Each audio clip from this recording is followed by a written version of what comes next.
السلام علیکم ناظرین، میں نیہا خان آپ کا خیر مقدم کرتی ہوں۔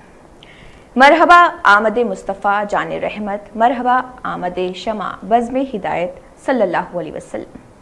ناظرین، یوں تو اللہ تبارک و تعالیٰ کا ہم پر بے شمار احسان ہے اور انعام و اکرام ہے، یعنی اللہ رب العالمین کے احسانات و انعامات کو شمار نہیں کیا جا سکتا، اور یہ ہمارا عقیدہ ہونا چاہیے کہ جہاں اللہ تعالیٰ کے ہم پر بے شمار احسانات ہیں، وہیں ہم پر سب سے بڑا انعام سید الکونین مصطفیٰ جان رحمت صلی اللہ علیہ وسلم کی ولادت ہے۔ اور یہ بھی یاد رہے کہ اللہ تعالیٰ نے اپنے بندوں پر کسی بھی انعام و اکرام کا احسان نہیں جتایا،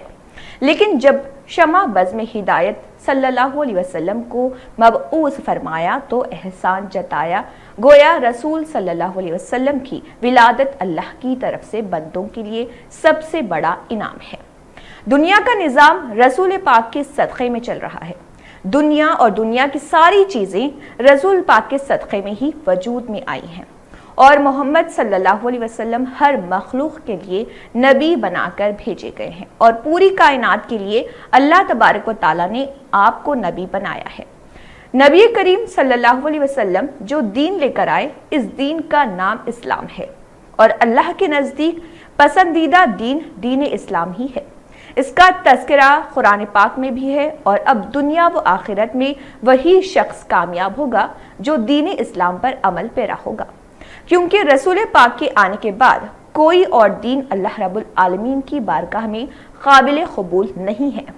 اللہ نے اپنے محبوب کو امام الانبیاء، سید الانبیاء، خاتم الانبیاء بنایا ہے، اور آپ کو جو کتاب دی وہ کتاب بھی آخری کتاب ہے، جسے قرآن مجید کہا جاتا ہے، جس میں رائی کے دانے کے برابر بھی شک نہیں کیا جا سکتا، شک و شبہ کی گنجائش ہی نہیں ہے۔ اس کتاب کی حفاظت کی ذمہ داری بھی خود اللہ تعالیٰ نے لے رکھی ہے۔ اس کا تذکرہ بھی قرآن میں موجود ہے۔ اسلام ایک سچا مذہب ہے۔ دنیا کی باطل طاقتیں چاہے جتنی بھی کوشش کر لیں، لیکن نہ وہ اسلام کو مٹا سکتی ہیں اور نہ اسلام کے ماننے والے کو مٹا سکتی ہیں۔ 1450 سال پہلے جب رسول اکرم صلی اللہ علیہ وسلم نے دین کی دعوت دی تو اس زمانے میں بھی نبی کریم کو ختم کرنے کی پوری کوشش کی گئی، لیکن نبی کریم اس مقدس ذات کے محبوب ہے جس کے حکم سے دنیا وجود میں آئی اور جس کے حکم سے دنیا فنا بھی ہوگی۔ جو خود زندگی اور موت کا مالک ہو، اس کے محبوب کو کوئی ختم کر دے، ایسا ممکن ہی نہیں ہے۔ لوگوں نے آپ کی تحریک کو ختم کرنے کی کوشش کی، اس میں بھی ناکام رہے، اور آج بھی دین اسلام اور نظام مصطفیٰ کو ختم کرنے کی کوشش کی جا رہی ہے، اور آج بھی ناکامیوں کا ہی سامنا کرنا پڑ رہا، اس لیے کہ اللہ تعالیٰ نے اپنے محبوب سے کہہ دیا ہے کہ اب تیرے ہی دین کا ڈنکا بجے گا، کیونکہ تم نے دین کو مکمل کر دیا اور ہم نے دین مکمل ہونے کا اعلان کر دیا۔ آپ کے قریب جانے سے روکا گیا، آپ کی بات سننے سے منع کیا گیا، لیکن آپ نے وہ اخلاق اور ایسا عظیم و شان کردار پیش کیا اور ایسی بے نظیر و بے مثال تعلیم دی کہ لوگوں کے دل منور ہو گئے۔ دنیا سے ظلمت کا خاتمہ ہو گیا اور آپ کے اسوہ حسنہ سے پوری دنیا جگمگا اٹھی۔ دور جاہلیت کی ساری رسمیں کافور ہو گئیں، دشمنان اسلام اور دشمنان نبی ذلیل اور رسوا ہوئے، ابو جہل اور ابو لہب کے خواب چکنا چور ہو گئے۔ پوری دنیا میں اسلام کا ایسا نور پھیلا کہ اس کی کرنوں سے پوری دنیا ہی روشن ہو گئی۔ آج بھی اہل حق کو ہی کامیابی حاصل ہوگی، اس لیے کہ اہل حق کبھی ذلیل و خوار ہو ہی نہیں سکتا۔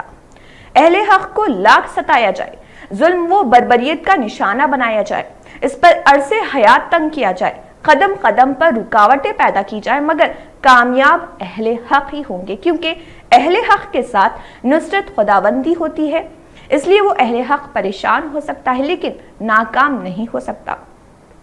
آج ضرورت اس بات کی ہے کہ مذہب اسلام کے پیغام صداقت کو عام کیا جائے اور تعلیمات نبوی و صحابہ کرام کے کارناموں سے لوگوں کو روشناس کرایا جائے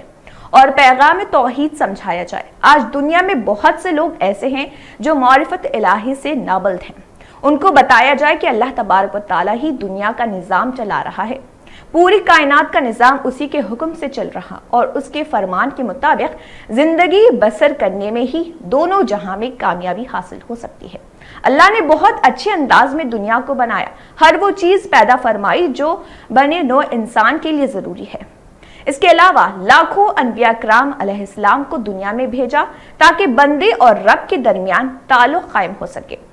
جنہوں نے دنیا والوں کو توحید کا پیغام دیا اور ایک اللہ کی عبادت کی دعوت دی۔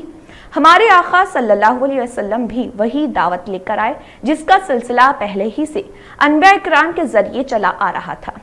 نبی پاک صلی اللہ علیہ وسلم کی سیرت طیبہ عالم انسانیت کے لیے مشعل راہ ہے، پوری دنیا کے لیے فلاح و کامیابی کی ضمانت ہے۔ دنیا کا سب سے باوقار و عظیم الشان عنوان کا نام سیرت رسول ہے۔ دنیا کے بڑے سے بڑا مقرر، مفکر، محدث آپ کی سیرت کا حق ادا کر ہی نہیں سکتا۔ سرکار دو عالم صلی اللہ علیہ وسلم کا مقام و مرتبہ اللہ رب العالمین ہی جانتا ہے۔ رسول اللہ صلی اللہ علیہ وسلم جب دنیا میں تشریف لائے تو جہالت کا بول بالا تھا، انسانیت دم توڑ رہی تھی، لہو و لعاب میں ڈوبی ہوئی رسم و رواج کا دار و دورہ تھا، جوا اور شراب نوشی عام تھی، بیواؤں کو زندہ رہنے کا حق نہیں تھا، یتیموں کے سر پر دست شفقت پھیرنے والا کوئی نہیں تھا، کمزور اور بے سہارا لوگوں کا ساتھ دینے والا کوئی نہیں تھا، خود خانہ کعبہ میں بتوں کی پوجا ہوتی تھی، لڑکیاں زمین میں زندہ دفن کی جاتی تھی۔ رسول پاک صلی اللہ علیہ وسلم نے 25 سال کی عمر میں حضرت خدیجہ جیسی بیوہ عورت سے نکاح کر کے بیوہ عورتوں کے مقام و مرتبے کو بلند کر دیا، خانہ کعبہ سے بتوں کو نکال پھینکا اور پاک و صاف کیا، ایسی پر نور تعلیم دی کہ سرزمین مکہ کو عمل قرہ کا درجہ حاصل ہو گیا، سسکتی اور دم توڑتی ہوئی انسانیت کو سکون میسر ہو گیا، پوری دنیا میں حق و صداقت کی روشنی پھیل گئی۔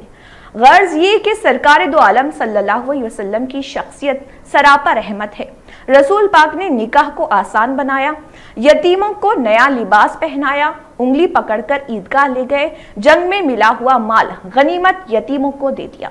اللہ تعالیٰ نے اپنے بندوں کے لیے اپنے محبوب کی زندگی کو ماڈل اور نمونہ بنا دیا۔ بارگاہ خداوندی میں وہی اعمال قابل قبول ہوں گے جو نبی کریم صلی اللہ علیہ وسلم کے طریقے کے مطابق ہوں گے۔ افسوس، آج ہم نے نکاح کو مشکل بنا دیا، سچ بولنے سے ڈرنے لگے، گھبرانے لگے، زندگی کے ہر شعبے میں جھوٹ کا سہارا لینے لگے، سچ کو زہر کا گھونٹ سمجھنے لگے۔ شادی اور نکاح کو نصف ایمان کا درجہ دیا گیا تو ہم پٹاخہ پھوڑ کر، جہیز مانگ کر، مہنگی سے مہنگی شادیوں کا انعقاد کر کے لذت اندوزی والی شادی کرنے لگے۔ نبی نے فرمایا کہ مومن وہ ہے جو چیز اپنے لیے پسند کرے وہی چیز اپنے بھائی کے لیے بھی پسند کرے، مگر ہم امیروں اور غریبوں کے لیے دسترخوان الگ الگ سجانے لگے۔ ہمیں یاد رکھنا چاہیے کہ نکاح شادی کو اگر نصف ایمان کہا گیا ہے تو لذت اندوزی والی شادی کو حرام بھی قرار دیا گیا ہے۔ اب مسلمان 1450 سال پہلے والی شادی کی تقریبات کو دیکھے اور آج کے حالات پر نظر ڈالے اور تقیل کی شاہراہ پر سوار ہو کر غور کرے کہ ہمارا شمار کن لوگوں میں کیا جائے گا۔ صرف کارڈ پر مسنون کا لفظ تحریر کر دینے سے سنت ادا نہیں ہو جاتی، بلکہ سنت وہ ہے جس پر طریقہ مصطفیٰ کی مہر لگی ہو۔ 1450 سال پہلے سستی شادیاں ہوتی تھی، آج تک اس کا تذکرہ ہوتا ہے اور اس تذکرے سے ایمان تازہ ہوتا ہے۔ آج مہنگی شادیاں کی جاتی ہیں، پھر بھی محبت میں کمی رہتی ہے، تعلقات شکوک و شبہات کی چادر اوڑھے ہوئے رہتے ہیں، معاملات عدالت تک پہنچتے ہیں، رسوائیوں کا سامنا کرنا پڑتا ہے۔ ایک عیسائی مورخ مائیکل ہارٹ کا کہنا ہے کہ دنیا کے سب سے کامیاب ترین انسان کا نام محمد صلی اللہ علیہ وسلم ہے، وہ سید البشر ہیں اور ان کی سیرت طیبہ پر عمل کرنا کامیابی کی ضمانت ہے۔ یقیناً رسول صلی اللہ علیہ وسلم سے محبت ہی اصل ایمان ہے، لیکن زبانی نہیں، عملی طور پر محبت ہونی چاہیے، اور جسے بھی رسول سے سچی محبت ہوگی وہ دنیا کے سامنے نام و نمود و شہرت حاصل کرنے کے لیے بےتاب نہیں ہوگا، بلکہ وہ رسول پاک کی سیرت طیبہ کے مطابق اپنی زندگی بسر کرے گا اور تمام تقریبات کا انعقاد بھی سنت محمد مصطفیٰ صلی اللہ علیہ وسلم کے مطابق ہی کرے گا۔ تحریر جاوید اختر بھارتی، محمد آباد، گوہنا، ضلع مئو، یو پی۔